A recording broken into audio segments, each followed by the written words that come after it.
నమస్తే, welcome to our channel. నేను ఆదిత్య. వైద్యులపై ఈ మధ్య కాలంలో పెరుగుతున్న దాడులపై సుప్రీంకోర్టు సీరియస్ అయింది. వైద్యులకి కల్పిస్తున్న రక్షణపై తీవ్ర అసహనం వ్యక్తం చేసింది. కోల్కతా వైద్యురాలి హత్యాచార ఘటనపై తీవ్ర ఆందోళన వ్యక్తం చేసింది. దేశవ్యాప్తంగా సంచలనం సృష్టించిన కోల్కతా వైద్యురాలి హత్యాచార ఘటన కేసును సుమోటోగా స్వీకరించిన సుప్రీంకోర్టు మంగళవారం విచారణ జరిపింది. ఇంత దారుణమైన ఘటనపై స్థానిక ఆర్జికర్ మెడికల్ కాలేజ్ ప్రిన్సిపల్ తీరుపై సుప్రీంకోర్టు మండిపడింది. అంత ఘోరం జరిగితే ఆత్మహత్య అని ఎలా చెప్పారంటూ ప్రశ్నించింది. మంగళవారం విచారణ జరిపిన సుప్రీంకోర్టు బెంగాల్ ప్రభుత్వం, కోల్కతా పోలీసులు, మెడికల్ కాలేజ్ అధికారులపై తీరుపై ధర్మాసనం తీవ్ర అసహనం వ్యక్తం చేసింది. ఈ ఘటనలో నేరాన్ని ఉదయాన్నే గుర్తించినట్లు తెలిసింది. కానీ మెడికల్ కాలేజ్ ప్రిన్సిపల్ మాత్రం దీన్ని ఆత్మహత్య కేసుగా సమాచారం అందించే ప్రయత్నం చేశారు. అతడి ప్రవర్తనపై అనుమానాలు ఉన్నప్పుడు వెంటనే మరో కాలేజీకి ఎలా నియమించారంటూ ప్రశ్నించింది.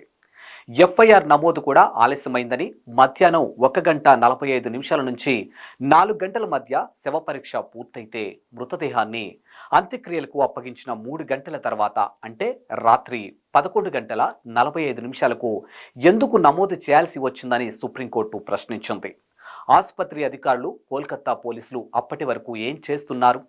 మృతదేహాన్ని చూపించేందుకు తల్లిదండ్రులు గంటల పాటు వేచి చూసేలా ఎందుకు చేశారని సిజేఐ జస్టిస్ డివై చంద్రచూడ్ నేతృత్వంలోని ధర్మాసనం ప్రశ్నించింది. ఈ కేసుకు సంబంధించిన దర్యాప్తు స్టేటస్ రిపోర్ట్ను ఈ నెల 22 వరకు సమర్పించాలని సిబిఐని సుప్రీం ధర్మాసనం ఆదేశించింది.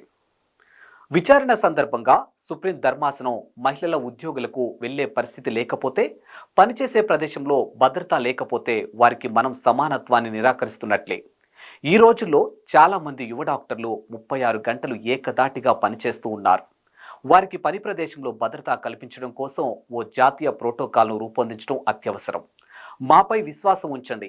క్షేత్రస్థాయిలో మార్పులు తెచ్చేందుకు మరో అత్యాచారము లేదా హత్యను జరిగేంత వరకు మనం ఎదురు చూడొద్దంటూ ధర్మాసనం వెల్లడించింది. దీనికోసం 10 మంది డాక్టర్లతో ఓ జాతీయ టాస్క్ ఫోర్స్ను సుప్రీంకోర్టు ఏర్పాటు చేసింది. వైద్యుల భద్రత కోసం తీసుకోవాల్సిన చర్యలపై 3 వారాల్లోగా మధ్యంతర నివేదిక ఇవ్వాలని ధర్మాసనం ఈ కమిటీని సూచించింది. కోల్కతా అత్యాచార ఘటనపై దేశవ్యాప్తంగా నిరసనలు వ్యక్తమవుతూ ఉన్నాయి. ఈ నేపథ్యంలో పశ్చిమ బెంగాల్ రాజధాని కోల్కతాలోని నిరసనలు జరిగాయి. ఈ ఘటనను నిరసిస్తూ జరిగిన ఆందోళనపై బెంగాల్ ప్రభుత్వం వ్యవహరించిన తీరును సుప్రీంకోర్టు తీవ్రంగా తప్పుపట్టింది. శాంతియుత నిరసనకారులపై అధికారం చెలాయించొద్దు, ఇది దేశమంతా ఆందోళన వ్యక్తం చేస్తున్న అంశం.